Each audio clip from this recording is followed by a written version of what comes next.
네, 내일장 빨간펜 시간입니다. 명준우 전문가 모셨습니다. 전문가님 어서 오세요. 예, 안녕하세요. 네, 반갑습니다. 올해 영업일수 며칠 남았는지 아세요? 영업일수라는 게 증권시장 그쵸, 열리는 마감, 날수. 네. 예. 20일도 안 남았더라고요. 그렇죠. 네. 보름이 채 안 될 것 같습니다. 네, 19일. 보름보다 조금 많은데요. 19거래일 남았습니다. 연말 어떻게 포트폴리오 좀 구성을 해야 될까요? 전략 어떻게 짜고 계세요? 예, 연말 이제 진짜 연말이네요. 그 연말에 있어서는 지금 역시 낙폭과대주죠. 예, 낙폭과대 그리고 저평가 종목 이런 쪽 종목들 중심으로 반등이 나타나는 양상들인데요.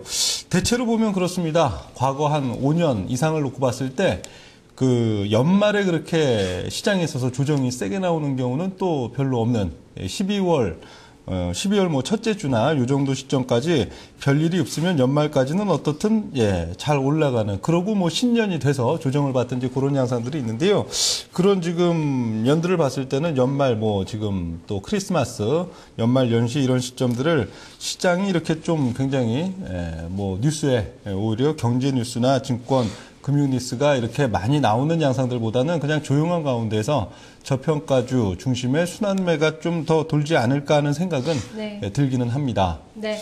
연말 랠리 있다는 시각을 얘기를 해주고 있습니다. 기회를 잡아야 될 텐데요. 어떤 전략이 필요할지요? 세 가지 포인트 정리해 보겠습니다.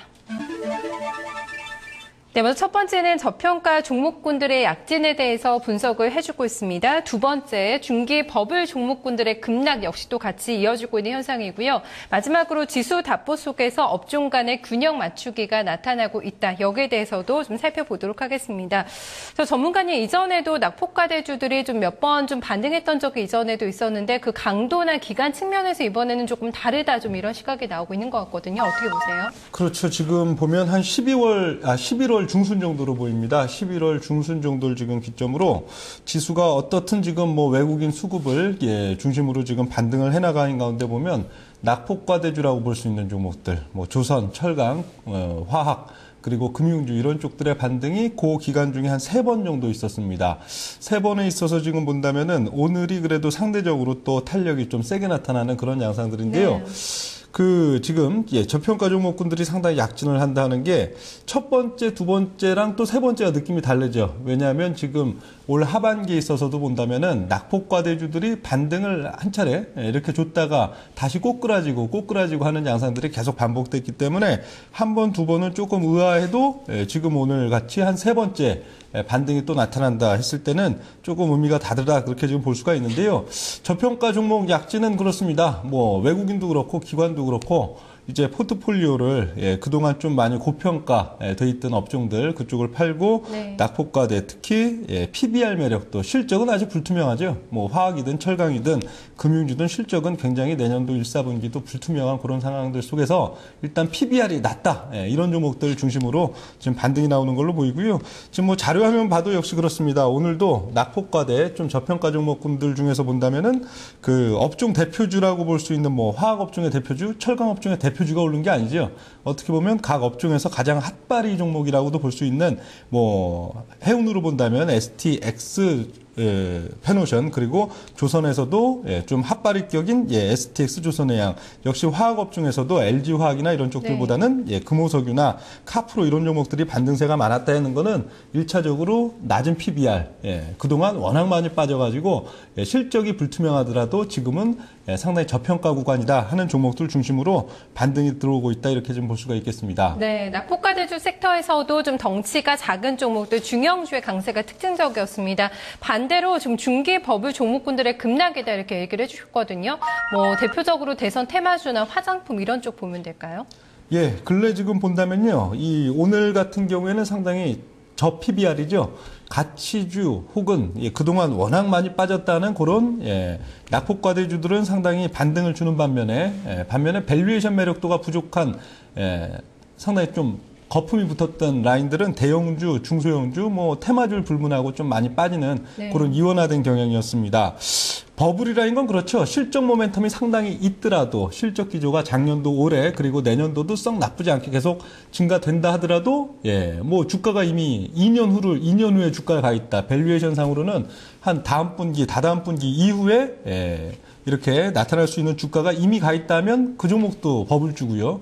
반면에 기업 가치는 굉장히 안 좋은데도 불구하고 향후에 대한 성장에 대한 막연한 기대감 혹은 뭐 테마로서의 기대감으로 오른 종목도 버블인데 대표적으로 본다면은 아까 그 전살에 해당하는 종목들이 뭐 삼성 전기나 LG 디스플레이 오늘 좀 약세였는데 이런 종목들 IT의 대표주들 이런 쪽들이 첫 번째 말씀드린 그런 사례에 해당하겠고요.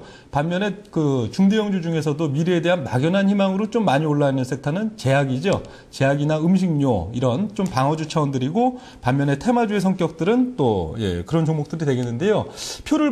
지금 표를 본다면 그렇습니다. 중기적으로 지금 버블이 껴있는 종목군들, 중기 버블이라는 건 한 두 분기 정도 버블의 영역에 있다는 얘기가 되겠는데요. 뭐 테마주라고 볼 수 있는 뭐 우리들 생명과학, 우리들 제약 이런 등등의 뭐 지난주, 지난주에도 대선 테마주에 있어서도 밸류에이션을 한번 여러분들 표로 설명을 드렸는데요.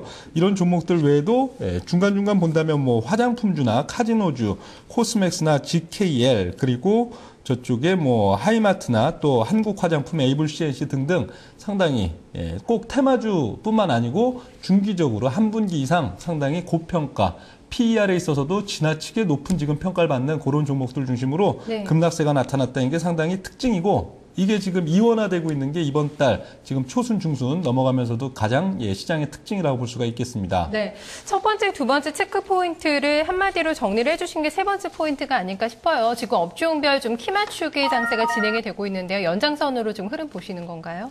그렇죠. 지금 업종별 균형 맞추기다 그렇게 지금 볼 수 있는 면들이 대표적으로 뭐 제약업종과 화학주를 놓고 지금 보겠습니다. 차트에서 본다면 작년도와 올해 주봉이 되겠는데요.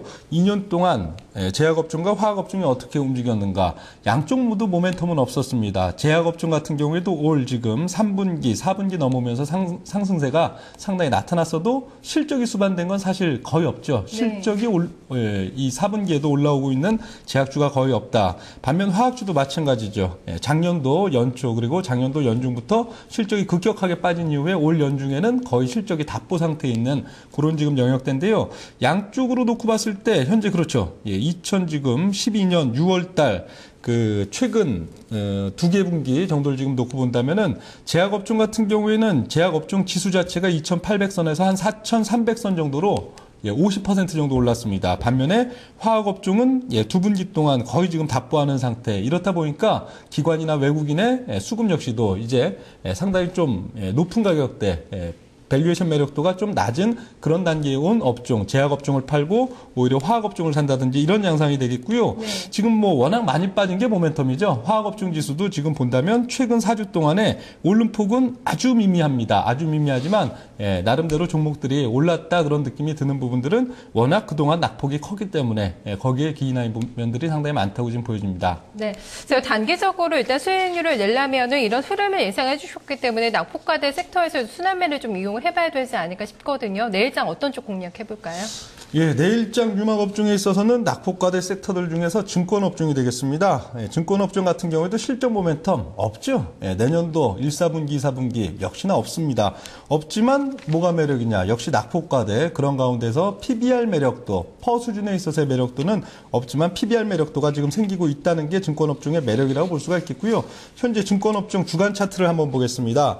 2011년도죠. 최근 2년 동안의 양상들은 계속 빠지는 양상 그런 가운데 지금 나름대로 그래도 연중 흐름에서 저점 다지기가 좀 나타나고는 있는데요. 현재 시점은 시장이 그래도 어느 정도 받쳐준다면 역배열의 상승으로 돌아나갈 수 있는 그런 상황들이라면 12월 중하순과 1월 초순 이런 시점들이 증권업종이 실적 모멘텀은 없어도 오히려 강할 수 있는 그런 지금 시점이다 이렇게 지금 보겠습니다. 네, 공략주 바로 주세요. 공략주에 있어서 본다면은 지금 포인트는 그렇죠. 포인트는 실적보다는 저평가다. 이런 면에서 본다면 증권 업종 중에서도 오히려 대표주인 뭐 삼성증권, 우리투자증권 이런 종목이 아니라 실적 모멘텀은 좀 떨어지더라도 PBR 매력도가 높은 종목이 매력이 있겠죠. 그런 면에서 대신증권이 되겠습니다. 대신증권에 있어서 본다면 딴 거 없습니다. 밸류에이션상의 PBR 0.25 수준까지 내려와 있다. 그런 가운데 저점 다지기가 나타나고 있고 기관 수급이 최근 한 1분기 이상 계속 나타나고 있는 게 매력이다. 그렇게 볼 수 있는데요. PBR 0.25 같은 경우에는 좀 의미가 있습니다. 지난 2008년도죠. 리먼 이후에 리먼 사태 이 직후에 금융위기, 우리나라 뭐 지수가 한 900, 1000 이럴 때도 금융주들, 증권이나 은행주들이 그 0.4 밑으로 그렇게 PBR이 내려가는 경우 거의 없었는데 지금 거의 한 2년 동안 금융주가 계속 흐르다 보니까 대신증권이나 이런 증권주들 같은 경우에는 0.25 수준까지 내려왔다. 이 부분 만약 0.4 내지 0.5로 회귀하는 그 부분을 보고 기관 수급이 들어온다고 해도 주가 상승률은 단기적으로 많을 수 있는 면들이 있기 때문에요. 포인트를 거기에 맞춰야 되겠습니다. 네, 다른 대형주보다는 오늘 좀 덜 올랐어요. 가격 잡아주시죠. 예, 가격에 있어서는 매수 가격 오늘 뭐 종가권 9,220원 정도 보겠고요. 목표가는 뭐 단기적으로 1,200원 그리고 손절가는 8,850원 정도 일단 제시를 하겠습니다. 단기 트레이딩 종목이네요. 단기 트레이딩 종목이라고 볼 수도 있고요. 네. 단기적으로 1차적인 뭐 목표치를 올라야 1차적인 고지를 올라야 그 다음을 또 볼 수가 있는 거죠. 네. 그런 면들에서 하나하나 뭐 살펴볼 필요가 있겠습니다. 네, 알겠습니다. 1차 목표가 1,200원 체크하겠습니다. 고맙습니다. 예, 감사합니다. 네, 증권통 여기서 같이 인사드리겠습니다. 즐거운 저녁 시간 보내세요. 내일 뵙겠습니다. 고맙습니다.